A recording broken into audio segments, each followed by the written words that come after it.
नमस्कार मित्रों, आज 6 दिसंबर 2023 और वार है बुधवार। और बुधवार को हम प्रस्तुत करते हैं हिंदी बाल कहानी का कार्यक्रम दीनदयाल की चौपाल। और कार्यक्रम शुरू होते ही सुरेश चंद्र जी सरवारा कोटा से पधारे हैं। भाई बहुत बहुत स्वागत है आपका, ढेर सारा स्वागत और हार्दिक अभिनंदन। किशोरी छिंपा भी पधारे हैं, आप दोनों का बहुत बहुत स्वागत और प्रणाम आपको, बहुत बढ़िया। और इस कार्यक्रम में आज एक बाल कहानी का वाचन करूंगा और बाल कहानी का नाम जो है बहुत ही जोरदार नाम है, शरारती रिमोट।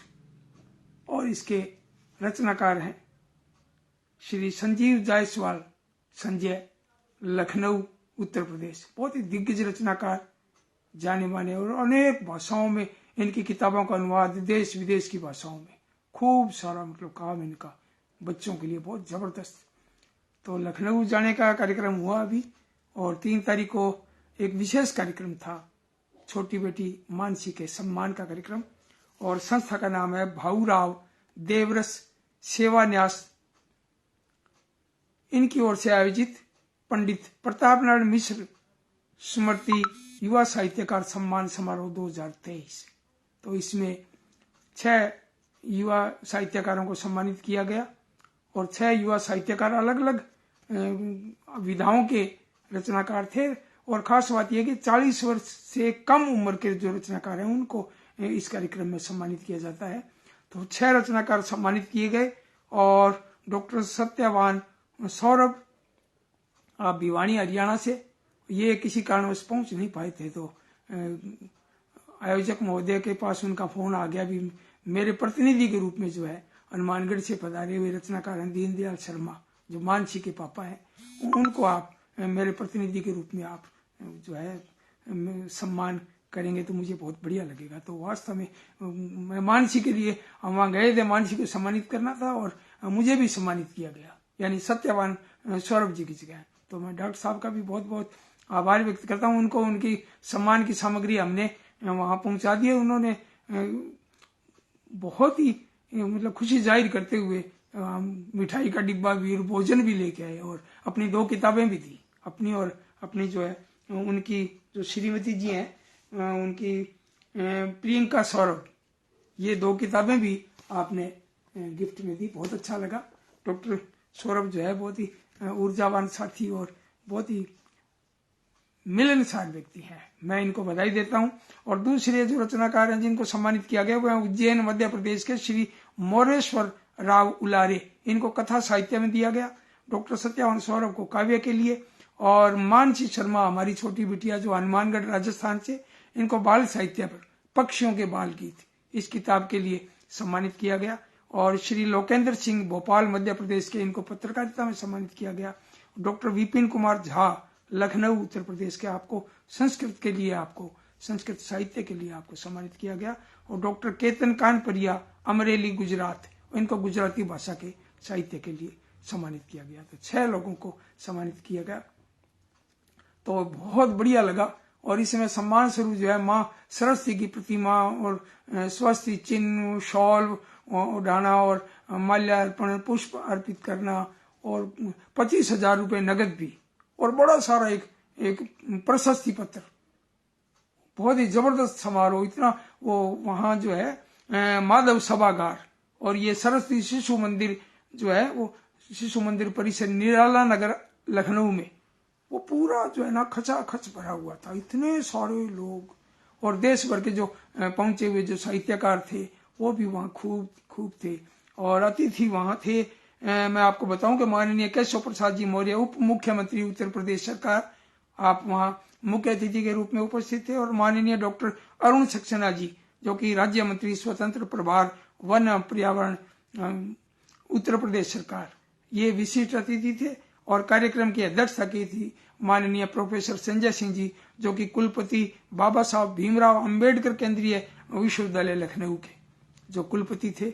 और अभी नाम पढ़ते ही मुझे ध्यान आया, भी आज 6 तारीख जो है 6 दिसंबर, उनके बाबा साहब की भी याद आती है आज। उनको सत नमन। अम्बेडकर साहब को भी, उनको भी हम याद करते हैं। और और एक और खास बात बताऊं कि इसमें ओम प्रकाश गोयल जी थे, न्यास के अध्यक्ष भी थे, और जितेंद्र अग्रवाल जी संयुक्त सचिव उपस्थित थे, और राहुल सिंह इसके न्यास के सचिव, और इस कार्यक्रम के जो संयोजक थे प्रोफेसर डॉक्टर विजय कुमार कर्ण। तो ये संयोजक भी और कार्यक्रम का मंच संचालन भी आपने बहुत ही जबरदस्त किया। अतिथियों ने समा बांध दिया और बहुत ही गरिमामय कार्यक्रम था। मैं इस संस्था को भाऊराव देवरस सेवा न्यास को लखनऊ को मैं बहुत बहुत बधाई देता हूं कि आप युवा साहित्यकारों को इस तरह से गौरवान्वित करते हैं, उनको सम्मानित करते हैं, उनको वहां इतने बड़े समारोह में बहुत ही गरिमामय कार्यक्रम प्रस्तुत करते हैं। बहुत बहुत बधाई। और अब मैं एक और बात बताऊं, खुशी की बात तो शेयर करनी जरूरी होती है भाई, ये चौपाल है। और खुशी की बात यह है कि जैसे मैं लखनऊ गया तो पहले फोन पर मेरी बात हो गई थी वहाँ के वरिष्ठ रचनाकार सूर्य कुमार पांडे जी और वहाँ के जो दूसरे जो रचनाकार हैं डॉक्टर अपने संजीव जायसवाल संजय जी, जो कि आप रेलवे में ऑफिसर पद पर रहे, निदेशक पद पर रहे, और आप निदेशक पद से आप सेवानिवृत्त हुए। और खास बात यह है कि अधिकारी और रचनाकार की बात छोड़ें तो इंसान बहुत बढ़िया, रचनाकार तो बढ़िया है ही, और खूब बढ़िया जो सेवाएं दी हैं, है ना उनको। और उनके जो जीवन साथी है हमारे आदरणीय भाभी जी, उनसे भी मुलाकात हुई, और क्योंकि डिनर पे आमंत्रित किया था और वहाँ भोजन करवाया, बहुत ही आत्मीयता के साथ भोजन परोसा गया, बहुत बढ़िया लगा। और वहाँ समय कम था, लेकिन अब समय तो देखो एक समय की सीमा होती है। तो आदरणीय भाभी जी सूर्यलता जायसवाल जी, वो बहुत ही मन से भोजन जो है वो करवाया, बड़ा अच्छा लगा, बहुत बढ़िया। खूब सारी हमने बातें की, कुछ साहित्य की बातें, कुछ किताबों का आदान प्रदान भी हुआ।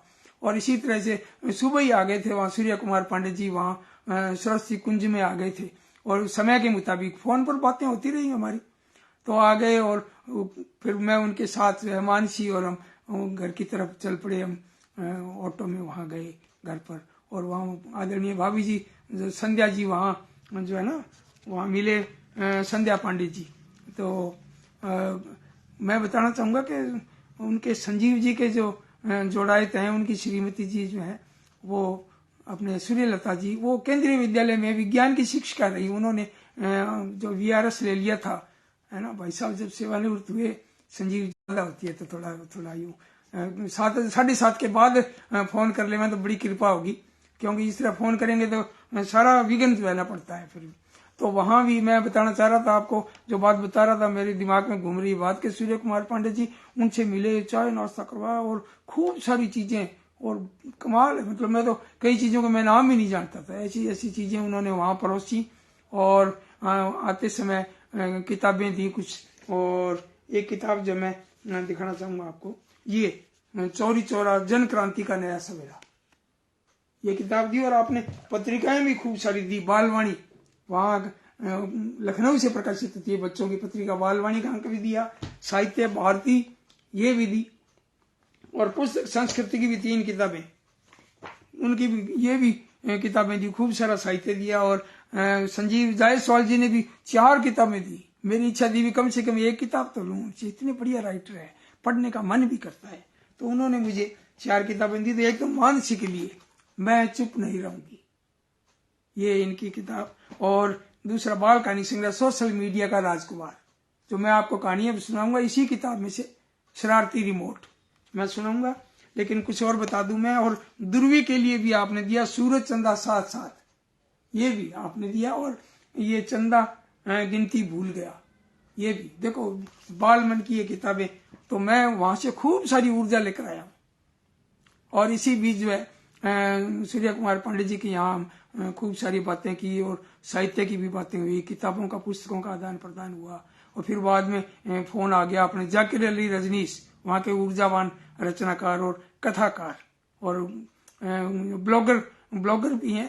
दुष्यंत ने शुरू में जब 7वीं 8वीं पढ़ता था तो जाकिर अली रजनीश जी से गाइडेंस ली थी, इन्होंने बच्चे को मोटिवेट किया। और आज तो बेटा जो है वो 10 साल से सरकारी सेवा में है, विद्युत विभाग में। तो वो भी मिलने आए, तो मैंने कहा मैं आ रहा हूँ, और मैं पांडे जी के यहाँ बैठा हूँ, जल्दी आ रहा हूँ। तो 2-3 बार फोन आया, तो आधा पौन घंटे तक आपने जो है जाकिर अली जी ने फिर इंतजार किया, लेकिन वो मैं सोच रहा था चले नहीं जाए, लेकिन फिर वहां पहुंच गए, मिले और खूब सारी बातें हुई, किताबें भी उनको भेंट में दी मैंने। तो भाई ये तो लखनऊ की बात, और बातें तो और खूब है, मैं संस्मरण लिखूंगा और बहुत सी बातें रह गई हैं। लेकिन अब मैं आपको कहानी सुनाने से पहले जो साथी जुड़े हैं उनका मैं नाम बोल दूं। बहुत खुशी की बात यह है कि खूब सारे जुड़ रहे हैं। देखो, सुरेश चंद्र जी सरवाहरा, किशोरी छिंपा, और ये देखो ये मोबाइल जो है सूर्य कुमार पांडे जी पता नहीं, क्या बात है भाई साहब, क्या बात है। प्रभात कुमार धवन जी भी आए हैं, और संजीव जायसवाल संजय जी भी पता नहीं, क्या बात है, बहुत बहुत स्वागत है आपका। देखो बहुत बढ़िया। और किशोरी छिंपा जी भी, और राकेश कुमार जैन बंधु सिरसा से कह रहे हैं मानसी को सम्मानित होने पर बहुत बहुत बधाई। नीता अवस्थी जी कह रहे हैं शुभकामनाएं, और संजीव जायसवाल संजय जी कह रहे हैं मानसी को बधाई। और पारस जैन साहब देवली टोंक से पधारे हैं, भी स्वागत आपका। नीता अवस्थी जी मानसी को बधाई दे रही हैं, और पारस जैन साहब भी बधाई दे रहे हैं मानसी को। और भाई कोई नाम रह नहीं जाए, मैं ये सोच रहा हूँ कि है ना, क्यों कई बार जो साथी लोग आते हैं उनका नाम ऐसे, क्यों ये तकनीक है जल्दी से समझ में नहीं आती, हमारे नई पीढ़ी तो कंट्रोल कर लेती है इस तकनीक को। और प्रभात कुमार धवन जी पधारे हैं, और सुनीता तिवारी जी भी पधारे हैं, स्वागत आपका बहुत बहुत। और भाई सुनीता तिवारी जी कह रहे हैं प्रणाम भैया, आपको भी बहुत बहुत प्रणाम। और सूर्य कुमार पांडे जी कह रहे हैं मानसी बिटिया को पुनः बधाई।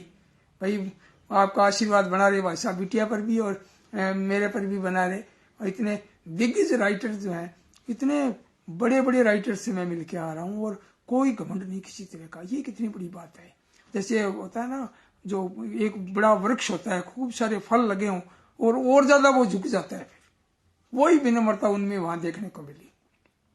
सुषमा रजनीश जी भी पधारे हैं, और कह रहे हैं सभी को प्रणाम।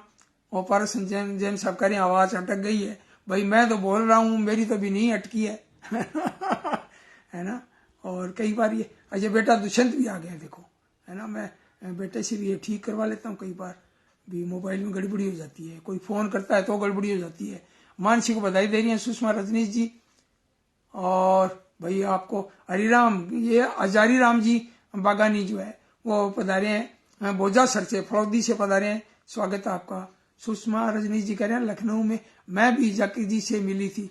भाई देखो ये मतलब मैं क्या बताऊं, मेरी बहुत इच्छा थी। और भी वहाँ हमारे रितु शर्मा जी भी वहाँ हैं, और भी कई रह गए, प्रदीप शुक्ल जी भी है, उनसे भी मिलना था, और कई साथी थे उनसे मिलना था। नीलम राकेश जी भी हैं, चंद्रा जी भी हैं, लेकिन कई बार थे, है ना। और जाकिर जी कह रहे थे देखो मेरे पास टिकट है फिल्म का, लेकिन मेरी इच्छा थी पहले मिलूं, और टिकट तो एक दिन पहले ही कटवा लिया था उन्होंने फिल्म का।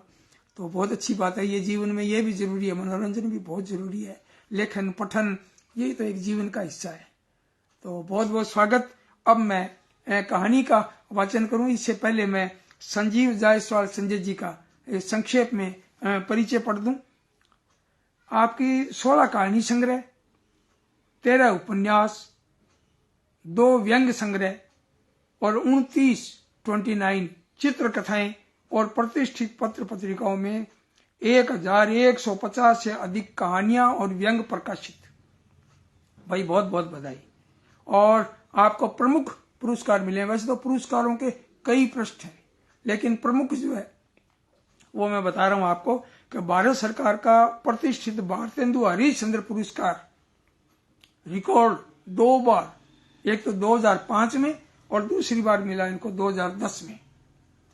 उत्तर प्रदेश हिंदी संस्थान का सूर्य पुरस्कार वर्ष 2005 में, पंडित सोनलाल द्विवेदी पुरस्कार वर्ष 2010 में, तथा अमृतलाल नागर कथा सम्मान 2013 में मिला आपको।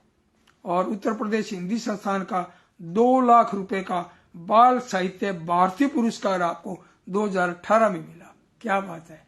और 2018 की अब बधाई दे रहा हूं आपको, ढेर सारी बधाइयां। और रेल मंत्रालय का प्रेमचंद पुरस्कार मिला 2015 में, और शब्द निष्ठा सम्मान 2019 में, और सीबीटी द्वारा आयोजित अखिल भारतीय लेखन प्रतियोगिता 2016 में वैज्ञानिक उपन्यास रेड सन के एलियन को प्रथम पुरस्कार। भाई बहुत बढ़िया। अखिल भारतीय स्तर की कई कहानी प्रतियोगिताओं में प्रथम पुरस्कार, और यूनिसेफ और सीबीटी द्वारा कई रचनाएं प्रकाशित व सम्मानित, और रेडियो एवं टीवी पर कई कहानियां, नाटक, भेंट वार्ताएं प्रसारित, और कई अन्य संस्थाओं द्वारा भी समय समय पर सम्मानित। और अनुवाद है आपका, देखो, उपन्यास होगी जीत हमारी का भारत सरकार द्वारा 15 भाषाओं में प्रकाशन, बहुत बढ़िया। और चित्रकथा वह हंस दिया का विश्व की 148 भाषाओं में अनुवाद। भाई गजब गजब गजब, क्या बात है, 148 भाषाओं में अनुवाद। और वह हंस दिया, इस किताब का बहुत बधाई हो आपको। और पुस्तक चंदा गिनती भूल गया का 8 भाषाओं में अनुवाद, और पुस्तक सूरज का गुस्सा, चंदा मामा और टूटा पंख, इनका 10 भाषाओं में प्रकाशन, और उपन्यास डूबा हुआ किला का 4 भाषाओं में अनुवाद। और आप जो है रेल सेवा में अधिकारी पद पर रहे, निदेशक पद पर आप सेवानिवृत्त हुए, और लखनऊ में विराजमान है, राजाजीपुरम में। और मुझे भी वहां घर में देखने का मौका मिला। तो किताबों को इस तरह सजाते हैं जैसे मंदिर में भगवान की जो मूर्तियां, तस्वीरें सजाते हैं, वैसे सह सम्मान, बहुत सुंदर। मैंने खूब सारी फोटोएं भी ली, सेल्फी भी ली अपने बहुत बढ़िया लगता है। इसी तरह से पांडे जी के भी वहां मैंने सूर्या कुमार पांडे जी से भी खूब बातें हुई, क्योंकि आप जबरदस्त जो है व्यंग स्तंभ भी लिखते हैं अखबार के अंदर। उस दिन भी उनका एक जागरण में, शायद जागरण अखबार में छपा था, बहुत ही जोरदार सा व्यंग, उनका चित्र भी। और मैंने कहा भी था भी मैं बिल्कुल पढ़ूंगा मैं। तो अब यात्रा से लखनऊ से लौटे हैं, और थोड़ा सा आराम के बाद अब अपनी वही दिनचर्या शुरू, लेखन पठन शुरू, और ये चौपाल का कार्यक्रम भी शुरू। तो अब मैं इनकी कहानी का वाचन करता हूँ। संजीव जायसवाल, संजय बड़े ऊर्जावान रचनाकार। इनकी कहानी बड़ी प्यारी कहानी है, और इसी किताब में है सोशल मीडिया का राजकुमार। ये नई अभी छपकर आई है, और आपने किताब भेंट में देते हुए बताया। संजीव जी कहने लगे ये पहली किताब है जो मैं आपको दे रहा हूं, प्रथम इस प्रकाशन की पहली किताब। मुझे भी गर्व महसूस हुआ, बहुत बढ़िया लगा। इतनी आत्मीयता से आपने किताब मुझे दी, आपका दिल से आभार। इस मंच के माध्यम से आपको बहुत बहुत बधाई और शुभकामनाएं। और मैं कहानी शुरू करता हूं आपकी, शरारती रिमोट। सनी के घर पर नया एलईडी टीवी आया। सभी लोग बहुत खुश थे। इस टीवी पर पिक्चर बहुत साफ दिखती थी, और आवाज भी बहुत अच्छी थी। यह टीवी रिमोट से चलता था। सनी और उसके मम्मी पापा का जब मन करता रिमोट उठा लेते और उससे टीवी चला लेते। रिमोट को इस बात का बहुत घमंड था कि यह टीवी उसके इशारों पर चलता है। वह अक्सर इस बात पर टीवी का मजाक भी उड़ाता रहता, मगर टीवी उसकी बातों का कोई जवाब नहीं देता। धीरे धीरे रिमोट ने महसूस किया कि जब टीवी चलाना होता है तब लोग उसे उठा लेते हैं, लेकिन उसके बाद उसकी ओर कोई देखता भी नहीं। सभी टीवी देखने में मगन रहते हैं। केवल जब कोई चैनल बदलना होता है या टीवी की आवाज घटानी बढ़ानी हो है, तभी सबको उसकी याद आती है। उसके बाद फिर उसे इधर उधर फेंक दिया जाता है, और इससे धीरे धीरे रिमोट टीवी से चिढ़ने लगा। उसने टीवी को परेशान करने की योजना बनाई। एक दिन सनी और उसकी मम्मी टीवी पर एक प्रोग्राम देख रहे थे। अचानक रिमोट ने टीवी की आवाज तेज कर दी। अरे, इसकी इतनी तेज आवाज कैसे हो गई? मम्मी चौंक पड़ी। फिर सनी से बोली, बेटा जरा इसकी आवाज कम करना। सनी ने रिमोट उठाकर आवाज धीमी कर दी, लेकिन थोड़ी देर बाद रिमोट ने टीवी की आवाज फिर तेज कर दी। इस बार मम्मी ने खुद रिमोट उठाकर आवाज को धीमे किया, लेकिन थोड़ी देर बाद रिमोट ने फिर शरारत कर दी। सनी के पापा दूसरे कमरे में कोई जरूरी काम कर रहे थे। टीवी की आवाज बार बार तेज होने से उन्हें परेशानी हो रही थी। अगली बार जब आवाज तेज हुई तो वे आए और गुस्से से बोले, तुम लोग टीवी को इतना तेज क्यों चला रहे हो? और वॉल्यूम कुछ कम करो भाई। मुझे काम करने में दिक्कत हो रही है। पापा, हम लोग इसकी आवाज धीमे करते हैं लेकिन ये अपने आप तेज हो जाता है। सनी ने बताया। ऐसा कैसे हो सकता है? पापा ने कहा। रिमोट लेकर उन्होंने खुद टीवी की आवाज धीमी की और फिर वहीं बैठ गई। रिमोट को तो टीवी को तंग करने में मजा आ रहा था। उसने फिर शरारत की और टीवी का वॉल्यूम फुल कर दिया। तेज शोर से सबको दिक्कत होने लगी। लगता है बेकार टीवी आ गया है, इसे बदलवाना पड़ेगा। पापा ने जल्लाते हुए टीवी बंद कर दिया। हो सकता है कि टीवी ठीक हो लेकिन आज प्रोग्राम ही गड़बड़ आ रहा हो। मम्मी ने कुछ सोचते हुए कहा। हाँ, यह भी हो सकता है। पापा ने गहरी सांस भरी, फिर टीवी बंद करते हुए बोले, 1-2 दिन और देख लो, अगर फिर भी गड़बड़ हो तो इस बेकार टीवी को वापस कर दो। उस रात जब सभी लोग सो गए तब रिमोट ने कहा, कहो मिस्टर बेकार चंद, क्या हाल चाल है? देखो, तुमने आज जो कुछ किया वह गलत बात है। हम दोनों को मिलजुल कर रहना चाहिए। इस तरह शरारत करने से दोनों का नुकसान हो सकता है। टीवी ने कहा। मेरा भला क्या नुकसान होगा? जो होना होगा तुम्हारा होगा। रिमोट शरारती से हंसा। देखो, इस घर के लोग बहुत अच्छे हैं, वे हमें बहुत प्यार करते हैं, इसलिए हम लोगों को उन्हें परेशान नहीं करना चाहिए। टीवी ने समझाने की कोशिश की। वे हमें नहीं, सिर्फ तुम्हें प्यार करते हैं। रिमोट ने बुरा सा मुंह बनाया, फिर बोला, तुम्हारे चलते कोई मेरी ओर देखता तक नहीं, इसलिए जब तक मैं तुम्हें इस घर से बाहर नहीं निकलवा दूंगा तब तक चैन से नहीं बैठूंगा। टीवी ने रिमोट को बहुत समझाया मगर उसे न समझना था तो न समझा। अगले दिन जब सभी लोग टीवी देखने बैठे तो रिमोट ने एक नई हरकत शुरू कर दी। वह थोड़ी थोड़ी देर बाद टीवी का चैनल बदल देता। सनी बार बार अपनी पसंद का प्रोग्राम लगाता मगर रिमोट बार बार दूसरा प्रोग्राम लगा देता। थोड़ी देर में सनी जला गया। सनी जो है जलाहट महसूस होने लगी उसका। उसने कहा, पापा यह टीवी तो बिल्कुल बेकार है, इसे आज ही बदलवा दीजिए।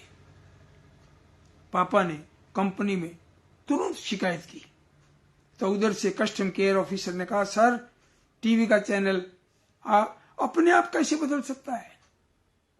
ऐसी शिकायत तो हमारे पास आज तक नहीं आई। तो क्या मैं झूठ बोल रहा हूं? पापा गुस्से से बोले। सर आप परेशान मत होइए, कंपनी का इंजीनियर आज ही आपके घर पहुंचेगा। अगर टीवी में कोई खराबी है तो उसे बदल देंगे। कस्टमर केयर ऑफिसर ने शांत स्वर में कहा। रिमोट ने जब यह सुना तो वह खुशी से झूम उठा। उसकी योजना सफल हो गई। 2 घंटे के भीतर ही कंपनी का इंजीनियर आ गया। उसने टीवी की जांच की। उसे उसमें कोई खराबी नजर नहीं आई। सबके संतोष के लिए उसने टीवी पर एक प्रोग्राम को चला दिया और फिर वहीं बैठ गया। रिमोट अब तक शांत बैठा था और टीवी के चलते ही उसने अपनी शरारतें शुरू कर दी। वह कभी टीवी की आवाज बढ़ा देता तो कभी चैनल बदल देता। इंजीनियर को बहुत आश्चर्य हुआ। उसने टीवी की दोबारा जांच की लेकिन उसे उसमें कोई खराबी नजर नहीं आई। कुछ सोचकर उसने कहा, आपका टीवी तो बिल्कुल ठीक है, लेकिन हो सकता है कि रिमोट खराब हो। इतना कहकर उसने रिमोट को उठा लिया और उसकी बैटरी निकालने लगा। मुझे कुछ नहीं हुआ, मैं बिल्कुल ठीक हूं, मुझे कुछ मत करना। रिमोट पूरी ताकत से चिल्लाया मगर उसकी आवाज इंजीनियर को सुनाई नहीं दी। उसने रिमोट के पेट से बैटरी निकालकर अपने साथ लाए दूसरे रिमोट में लगा दी।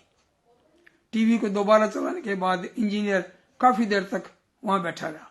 टीवी अब बिल्कुल ठीक चल रहा था, उसमें कोई खराबी नहीं थी। पापा अपना टीवी तो बहुत अच्छा है, हम लोग बेकार में इसे बेकार कह रहे थे।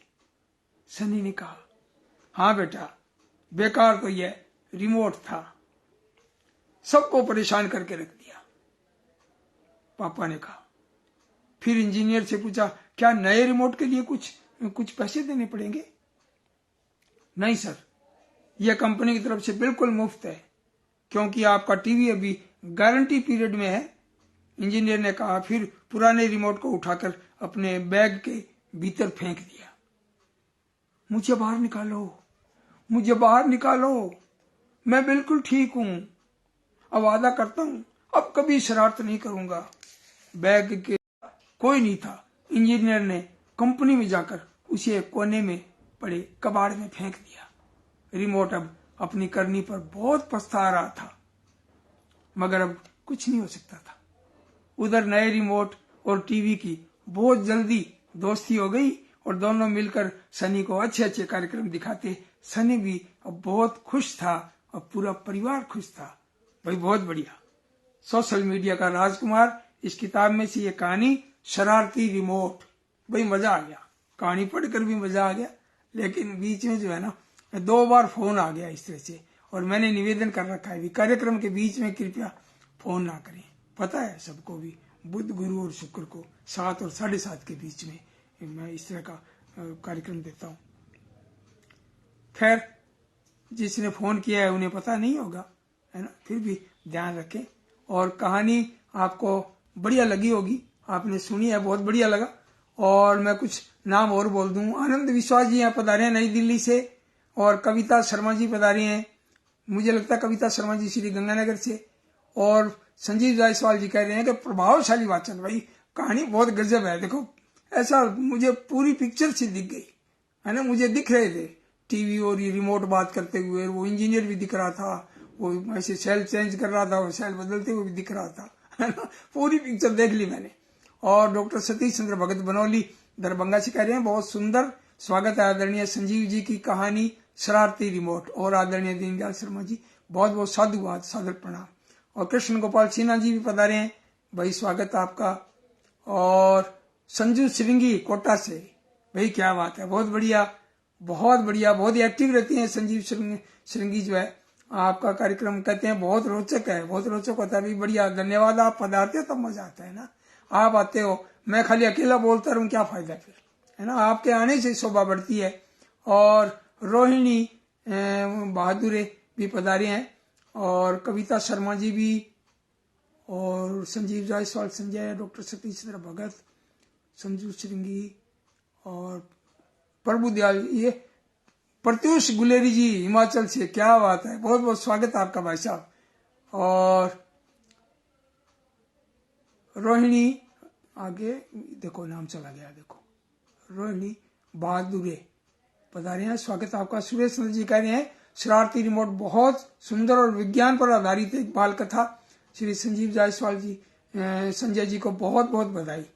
और हम सब की तरफ से संजीव जायसवाल जी को बधाई दे रहे हैं, सुनीता तिवारी जी भी। और सबको पसंद आई है कहानी। भाई मैं श्री भगवान सैनी जी भी बता रहे हैं, श्री डूंगरगढ़ बीकानेर राजस्थान से, आपका बहुत बहुत स्वागत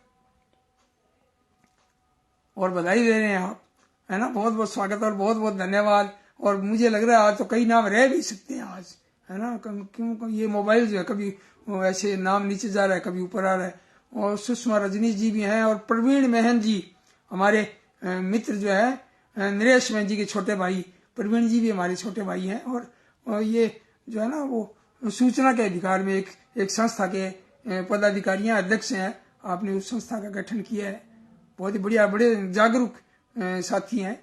प्रवीण महन जी का बहुत बहुत स्वागत और बहुत बहुत धन्यवाद। आपका कोई नाम रह जाए तो कृपया अन्यथा नहीं लें, अगली बार फिर कार्यक्रम देंगे तब आपका नाम बोल देंगे। भाई ये जरूरी भी है, देखो जो आते हैं उनका नाम बोलना भी। और संजीव जायसवाल जी भी कह रहे हैं सभी साथियों का जो है ना, सबका आभार व्यक्त कर रहे हैं। और सुनीता तिवारी जी भी गुलदस्ता भेज रहे हैं, आपका स्वागत है, आप सबका बहुत बहुत धन्यवाद। और कल मिलते हैं हिंदी बाल कविताओं के साथ, दीनदयाल की चौपाल, जो कि 7 बजे शुरू होता है, लगभग आधे घंटे का कार्यक्रम देते हैं। तो कल कविताएं, मैं सोचता हूँ कि कल उत्तर प्रदेश के जो पहले दिया है लगभग 14-15 लोग होंगे उत्तर प्रदेश के जो रचनाकार हैं उनका। और कल भी मैं सोचता हूँ उत्तर प्रदेश के जो रचनाकार कुछ और रह गए उनके जो है ना 14-15 कविताएं कल और दूंगा मैं। तो कल मिलते हैं शाम को 7 बजे दीनदयाल के चौपाल में, और इजाजत दें। नमस्कार, धन्यवाद।